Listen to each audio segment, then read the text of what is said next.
Hello friends, this is Nilofar Neha Khan and welcome to our YouTube channel Shikshalaya. तो आज हम बात करेंगे पीआरटी पीआरटी टीचर के बारे में। जैसे कि आपने थंबनेल देख ही चुके होंगे, दिल्ली में आप गेस्ट टीचर कैसे लग सकते हो, पीआरटी लेवल यानी कि प्राइमरी लेवल पे आप गेस्ट टीचर कैसे लगते हो, क्या एलिजिबिलिटी क्राइटेरिया होता है, क्या सिलेक्शन प्रोसेस होता है और किस तरीके से आपको चीज़ों को मेंटेन करना है और किन चीज़ों को ध्यान में रखते हुए आप कह सकते हो कि हाँ आपका सिलेक्शन हो ही जाएगा। ठीक है, तो आज की वीडियो में हम इसी बारे में डिस्कशन करेंगे और ये वीडियो बनाने का पर्पस सिर्फ उन बच्चों के लिए है जिन्होंने काफ़ी मेरे पास मेल साइंस चीज़ से रिलेटेड उन्हें ये जानना है कि दिल्ली में हम एज अ गेस्ट टीचर कैसे लग सकते हैं। हमारी डिग्री कंप्लीट हो चुकी है लेकिन हम जॉब करना चाहते हैं, लेकिन प्राइवेट में नहीं करना चाहते। ठीक है, क्योंकि प्राइवेट में ज़्यादा अच्छी सैलरी नहीं मिलती, तो गवर्नमेंट में हम एज अ गेस्ट टीचर कैसे सिलेक्ट हो सकते हैं। तो यही सारी चीज़ों के बारे में आज की वीडियो में हम डिस्कस करेंगे और कोशिश यही करेंगे कि आपके सारे डाउट क्लियर कर सकें। और फिर भी अगर कुछ रह जाता है तो आप प्लीज़ कमेंट बॉक्स में कमेंट कीजिएगा। एज सुन एज पॉसिबल मैं आपकी हर क्वेरीज को फुलफिल करने की कोशिश करूँगी। देखिए, अगर हम बात करें दिल्ली में आपकी एज अ गेस्ट टीचर आप लगते हो तो किस तरीके से, पहले आप बात कर लेते हैं डिपार्टमेंट मतलब आपकी किस कौन कौन से डिपार्टमेंट में जॉब निकलती है। तो ये देखिए, डिपार्टमेंट में अगर हम बात करें तो एमसीडी में भी हो सकता है या फिर डीओई में भी, दोनों में ही किसी में भी आपका एज अ गेस्ट टीचर आप लग सकते हो। ठीक है, फिर अगर हम बात करें आपके एलिजिबिलिटी क्राइटेरिया के बारे में, तो देखिए एलिजिबिलिटी क्राइटेरिया को ही लेकर मोस्ट ऑफ द टाइम बच्चों को कंफ्यूजन होती है। तो हम बात करेंगे एलिजिबिलिटी क्राइटेरिया में, तो आपकी 12th होनी चाहिए, 50% मार्क्स प्लस आपका 2 ईयर का डिप्लोमा। ठीक है, दूसरे जो एलिजिबिलिटी क्राइटेरिया होता है वो ये है, 12th होनी चाहिए आपकी 50% मार्क्स प्लस आपका बीएलएड। यहाँ बीएड की बात नहीं हो रही, बीएलएड जो आपका 4 साल का कोर्स होता है जो आप 12th के बाद करते हो, या फिर ये। ठीक है, और प्लस आपके पास 10th में इन चार लैंग्वेज में बताऊंगी, चारों में से एक लैंग्वेज आपने पढ़ी हुई होनी चाहिए। पहली आपकी हिंदी, इंग्लिश, उर्दू और पंजाबी, इन पांचों में से और इन चारों में से कोई भी एक लैंग्वेज आपने 10th तक पढ़ी हुई हो। ठीक है, अब बात करें आपके बारे में, अब बात करें दूसरी क्वालिफिकेशन के बारे में, तो सीटेट पेपर 1 आपका क्वालिफाई होना चाहिए। अब यहाँ पर कई बच्चे कंफ्यूज होंगे कि क्वालिफाई यानी कि अच्छे मार्क्स होने चाहिए या फिर किस तरीके से हम सिलेक्ट हो सकते हैं। तो यहाँ पर एलिजिबिलिटी क्राइटेरिया में सिर्फ और सिर्फ आपका क्वालिफाई होना चाहिए, यानी कि कोई बच्चा अगर 90 मार्क्स भी ले आता है तो उसे भी एलिजिबल समझा जाएगा, उसका भी मेरिट में आने का सिलेक्शन प्रोसेस जो होगा और बच्चों के अकॉर्डिंग ही होगा। यानी कि उनके सिर्फ और सिर्फ ये आपका क्वालिफाई होना चाहिए, आपके कितने मार्क्स है ये चीज मैटर नहीं करती। ठीक है, अब बात करें आपका सिलेक्शन प्रोसेस के बारे में, तो सिलेक्शन प्रोसेस में अगर हम बात करें तो ऑनलाइन फॉर्म निकलते हैं। और ये फॉर्म कौन कौन निकालता है, तो देखिए आपका सर्व शिक्षा अभियान के अंतर्गत निकलते हैं, और दूसरा आपका नॉर्मल फॉर्म निकलते हैं जो कि दिल्ली गवर्नमेंट के थ्रू निकलते हैं, नॉर्मल गेस्ट टीचर के। ठीक है, तो ये दोनों सर्व शिक्षा अभियान और नॉर्मल गेस्ट टीचर के आपको फॉर्म देखने को मिलते हैं, इन्हीं को ही आपको फुलफिल करना होता है और ऑनलाइन ही आपको आवेदन करना होता है। यानी कि ऑनलाइन ही आपको फॉर्म फिलअप करना होता है अपने लिए और चेक करते रहना होता है कि किस तरीके से फॉर्म निकलेगा, और जब भी निकलेगा, ठीक है, तो मैं आपको इन्फॉर्म कर दूंगी और कोशिश यही करूंगी कि आपको सारा प्रोसेस बता दूं कि किस तरीके से आपको चीजें करनी है। देखिए, अब आपने फॉर्म भर दिया, फॉर्म भरने के बाद का प्रोसेस क्या होता है, आपकी बनती है मेरिट। यहाँ पर कोई एग्जाम नहीं होता, सिर्फ और सिर्फ आपके मेरिट के बिहाफ पे आपका सिलेक्शन होता है। लेकिन मेरिट भी अच्छी खासी देखने को मिलती है यहाँ पर। जो मेरिट का प्रोसेस होता है, मेरिट जब एग्जाम नहीं होता तो मेरिट किस बिहाफ पे बनेगी, तो वो मैं आपको बताती हूँ। देखिए, यहाँ पर आपकी मेरिट बनती है 10th, 12th और आपका डिप्लोमा, यानी कि इन तीनों के मार्क्स इंक्लूड किए जाते हैं तब आपकी मेरिट बनती है।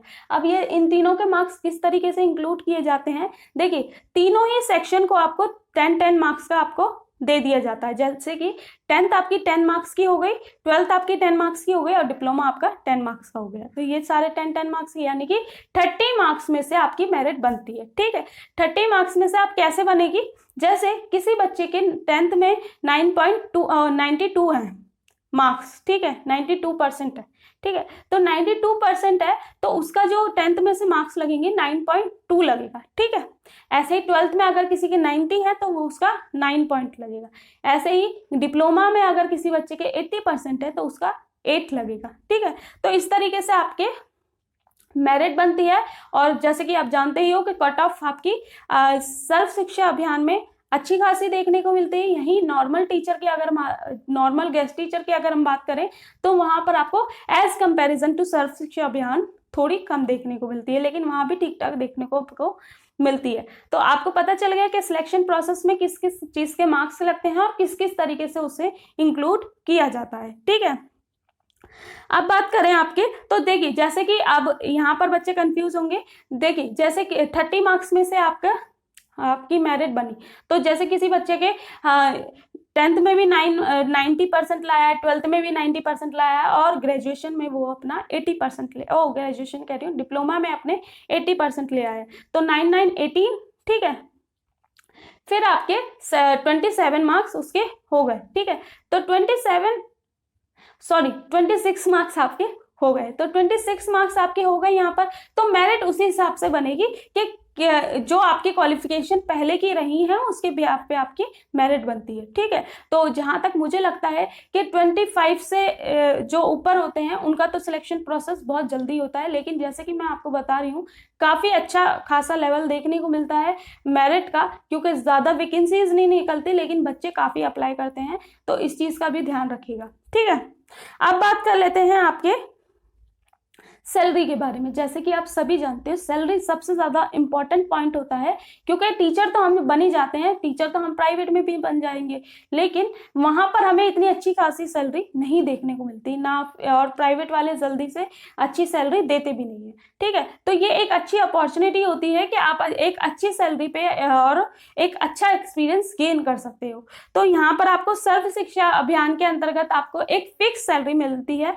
जैसे कि और टीचर्स को मिलती है, मतलब उनसे कम मिलेगी लेकिन एक फिक्स सैलरी होगी। ठीक है, यानी कि आपका कोई भी संडे या फिर कोई भी जो भी आपकी छुट्टी होगी उसके पैसे आपके नहीं कटते, यानी कि आपको पूरी सैलरी और फिक्स सैलरी मिलेगी। तो यहाँ पर आपको पीआरटी लेवल की अगर हम बात करें तो पीआरटी लेवल की 36,000 से 37,000 के अराउंड कुछ सैलरी आपको देखने को मिलती है, फिक्स्ड होती है। ठीक है, आपके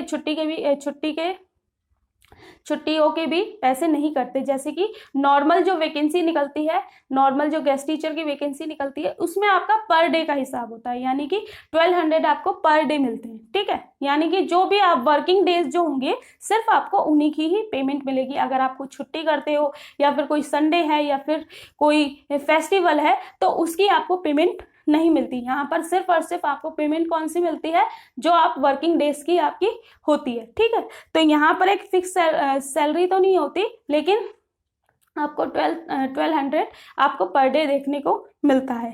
ठीक है, अब बात करें, कई बच्चे कंफ्यूज हो जाते हैं कॉन्ट्रैक्ट के को लेकर कि देखिए जैसा स्कूल का या फिर जैसी चीज़ों की रिक्वायरमेंट होगी उस तरीके से कॉन्ट्रैक्ट आपका बनता है। लेकिन जहाँ तक मेरी नॉलेज है कि जैसे अगर आप एक बार सिलेक्ट हो जाते हो किसी स्कूल में और वहाँ पर कोई परमानेंट टीचर आ जाता है आपकी ही जगह पे, ठीक है, आप गेस्ट टीचर हो लेकिन आपकी जगह पे कोई परमानेंट टीचर आ गया है, तो वहीं जो आपके जिस स्कूल में आप वर्क कर रहे होगे ना, वही आपको दूसरे स्कूल में रिकमेंड करेंगे। ठीक है, तो बहुत कम चांसेस होते हैं घर बैठने के जब एक बार आपका सिलेक्शन हो जाता है। ठीक है, क्योंकि वही स्कूल्स आपको रिकमेंड करते रहते हैं दूसरे स्कूल्स में। मैंने काफ़ी ऐसे टीचर्स से बात की है, काफ़ी ऐसी लोगों से बात की है जो कि 10-10 साल से as a guest teacher work कर रहे हैं। ठीक है, क्यों, और उन्होंने कुछ थोड़े दिन भी उन्होंने ब्रेक नहीं लिया है, क्योंकि उनके स्कूल्स ने ही उन्हें आगे रेकमेंड करते चले गए।